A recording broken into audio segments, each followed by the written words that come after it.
AP today news. Visakha Gajuwaka Ramachandra Nagar లో Aarogyasri health కార్డులను పంపిణీ చేసిన నియోజకవర్గ ఇన్ఛార్జ్ ఊరుకోటి రామచంద్రరావు చందు. గాజువాక జీవీఎంసీ 76వ వార్డు రామచంద్ర నగర్ లో ward incharge Shri Varahalakshmi Narasimhaswamy Devasthanam trust board member Doddi Ramana, YSRCP Gajuwaka incharge Urukoti Ramachandra Rao చేతుల మీదుగా లబ్ధిదారులకు డాక్టర్ వైఎస్ఆర్ ఆరోగ్యశ్రీ హెల్త్ కార్డులను పంపిణీ చేశారు. అనంతరం గాజువాక ఇన్ఛార్జ్ చందు మాట్లాడుతూ, ఇప్పటి వరకు 5 లక్షలు ఉన్న డాక్టర్ వైఎస్ఆర్ ఆరోగ్యశ్రీ కార్డు ఇప్పుడు 25 లక్షలుగా లబ్ధిదారులకు లబ్ధి చేకూరాలని ఆయన అన్నారు. మీరు ఏ హాస్పిటల్కి వెళ్లినా ₹1 కూడా చెల్లించాల్సిన అవసరం లేకుండా ఆరోగ్యశ్రీ కార్డు పనిచేస్తుందని, పేదవాడి ఆరోగ్యం కోసం సీఎం జగన్మోహన్ రెడ్డి ఇటువంటి మహత్తర కార్యాన్ని చేపట్టిన పేదవాడు ప్రతి ఒక్కరూ ఆరోగ్యంగా ఉండాలని, పేదవాడు హాస్పిటల్కి వెళ్తే ₹1 కూడా ఖర్చు లేకుండా ఇంటికి తిరిగి రావాలని ఆయన అన్నారు.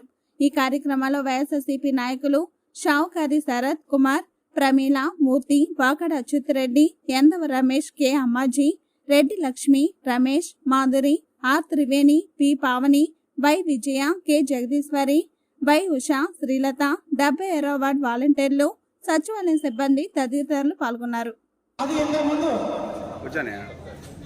పరిమితి 5 లక్షలు ఉండేది, ఈ రోజున 25 లక్షలు చేశారు ఈ ఆరోగ్యశ్రీ కార్డు పరిమితిని. కాబట్టి మనం శ్రీ వైఎస్ ముఖ్యంగా ఈరోజు ఏదైతే మరి జగన్మోహన్ రెడ్డి గారు మరి ముఖ్యమంత్రి చేపట్టాక మనకి 5 ఏళ్ల కాలం మరి పూర్తవుతుంది. ఒక 2 నెలల్లో మరి మళ్ళీ ఎన్నికలు రానున్నాయి.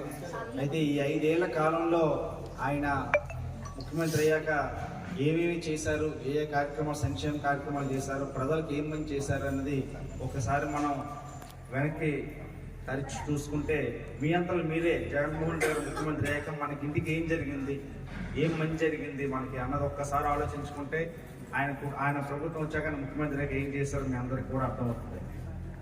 మొట్టమొదటిది మరి దీంట్లో మీరు అందరూ చాలామంది వృద్ధులు ఉన్నారు, అవ్వలు ఉన్నారు. మీ అందరూ కూడా పెన్షన్ తీసుకోవడానికి ఎంత ఇబ్బంది పడేవారు. ఇప్పుడు మరి 5 ఏళ్ల క్రితం ఎలా ఉండేది, జగన్మోహన్ రెడ్డి గారు ముఖ్యమంత్రి అయ్యాక పెన్షన్ తెల్లవారే 6 గంటలకే మీ ఇంటికి పంపిస్తున్నారు.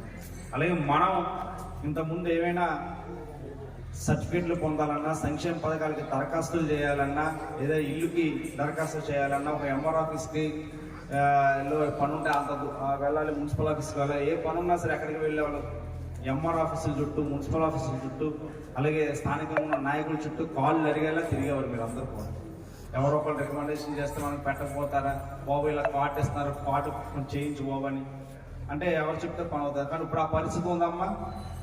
మీరు ఏదైనా పథకం కోసం ఎవరైనా కార్పొరేటర్ ఇంటికి వెళ్తున్నారా, ఎమ్మెల్యే ఇంటికి వెళ్తున్నారా, ఎక్కడికి వెళ్తున్నారు, సచివాలయంకి వెళ్తున్నారు, వాలంటీర్ మీ ఇంటికి వస్తుంది.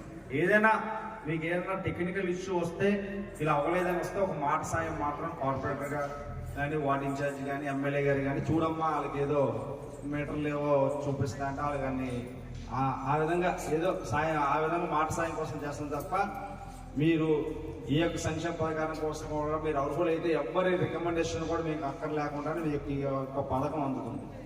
మన ఆ పథకాలు ఇచ్చినప్పుడు కూడా